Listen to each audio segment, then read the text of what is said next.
Hey guys, today I'm going to be going over prenatal forward folds.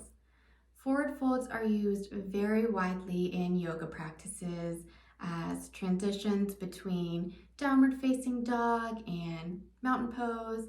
They're used in sun salutations, and they're used a lot because they have calming effects and they're a great way to stretch out the hamstrings and the back of the legs. But once you do start to have a baby bump, your forward folds are going to look a little bit different. And then as you get even further along in your pregnancy, they're going to look even more different. So let's go back there and go over some of the modifications that we can do. So in forward fold, you always want your feet to be at least hip width distance apart, if not further, or if not wider. And you'll begin by inhaling your arms up. And then exhale, bend your knees, hinge at the hips.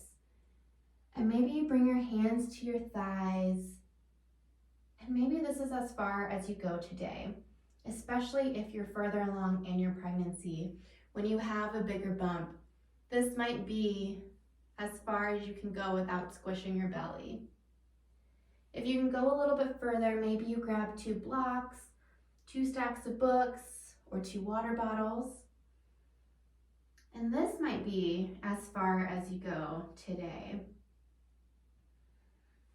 If you're ready to try to go a little bit deeper, maybe you move your hands down to the mat. Keep your knees as bent as you need, but definitely be mindful of your baby. You don't want to be squishing your baby, and you don't want to overextend yourself. Maybe your eyes or your gaze is still at the top of the mat instead of at your feet to help with stability, to help with dizziness.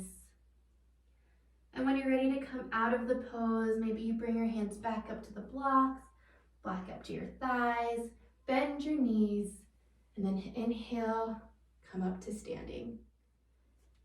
So with forward folds, it's really important to remember that every day is going to look a little bit different. The type of forward folds that you did pre-pregnancy are definitely going to look a little bit different once you do have a baby bump, and then they'll look even more different once your bump is even bigger in your 3rd trimester. So give yourself some grace. Make sure to use the props that are available to you, and just only go as far as feels good with you, as far as it feels good for you in the moment. Thank you so much for joining me. Namaste.